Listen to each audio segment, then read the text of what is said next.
Hey, Jeff Heggie, Daily Success Strategies. Thanks for being with me today. I hope your week has been great. I hope everything that you set out to do on Monday that you needed to accomplish by Friday to make it a successful week has been done. If not, where are you at? Are you going to be able to accomplish everything by the end of today so that you can say it was a successful week?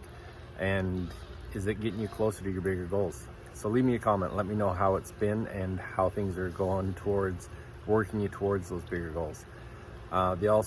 The other part, September 11th, take some time to reflect today. Remember those that were involved in the 9/11 and all the heroes that were involved in it, and just take some time today to reflect on that and appreciate that. What I want to talk about today is actually someone brought it up to me this morning and said you should share your story, and so I'm going to do that. And I want to share 3 lessons I've learned from meeting Michael Jordan and an experience I had with Michael Jordan. So as you know, I've talked about it a lot. We're a big basketball family. My daughter's playing college basketball. I've coached high school basketball for 20 years. I talk about basketball quite often. Michael Jordan was my hero growing up. You know, from all the way from when he was in college, all the way through my high school basketball career. And actually, I still buy all his shoes, buy his clothes, whatever. But yeah, he was definitely my hero growing up as a basketball player. And, you know, I had an opportunity to take my kids to Michael Jordan Flight School, the basketball camp. And I think we ended up doing it for about 4 years. And it was really cool. You know, it was a great camp. It was a lot of kids, a lot of relationships built. And Michael would be there for a part of the day, and he was very good with the kids, interacting, doing drills, talking with them, those sort of things.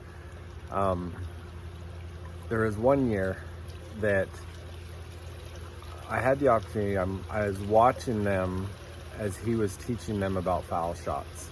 And I was on the balcony above the net watching them go through these drills. And he was bringing kids up and doing things, and all these kids were missing. And he looked up at me on the rail leaning over watching and motioned for me to come down. This is my hero that, you know, just being in the same gym was a big deal to me.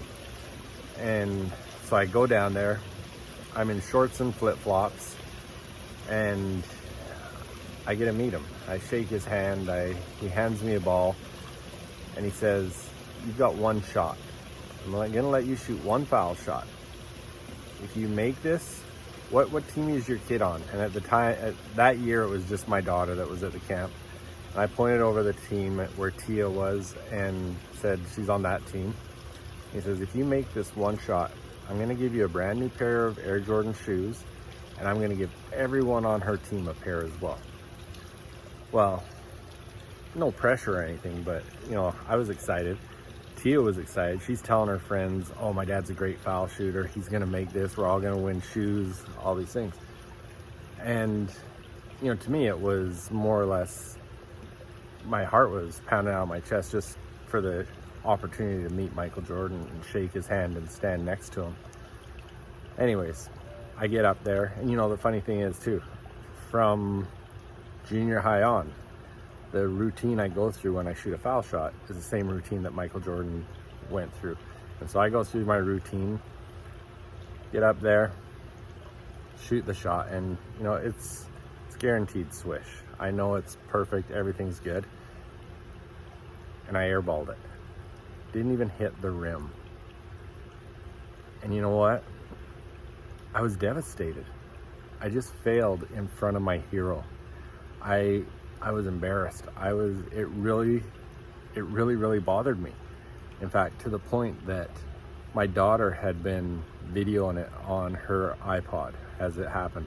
And I had fortunately given a lady that was standing next to me up on the balcony edge, gave her my camera and said, you know, "Please take a picture." So I do have the pictures, but it bothered me for so long, for that day, for the next day, that my daughter even erased the video because she knew how bothered I was by it.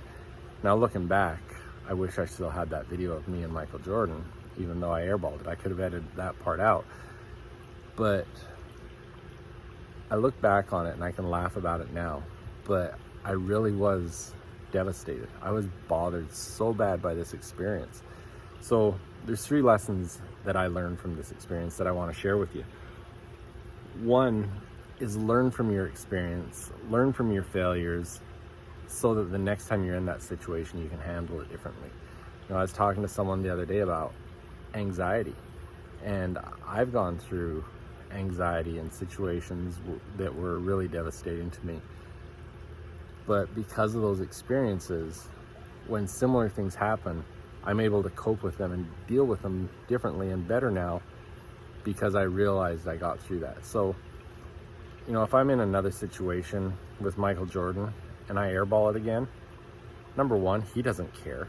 He really doesn't care. In fact, he did laugh at me, and he went over to Tia and asked if she got it on video because he thought it was funny that I airballed it. But it was such a big deal to me, but it wasn't to anybody else. Anyone else in that gym besides my kids don't even remember that I shot that ball. Never mind that I airballed it. So learn from your experience, learn from what you've done, so the next time you're in a similar situation, you can handle it better. Number 2, don't let something bad ruin all the good. That was a huge highlight in my life.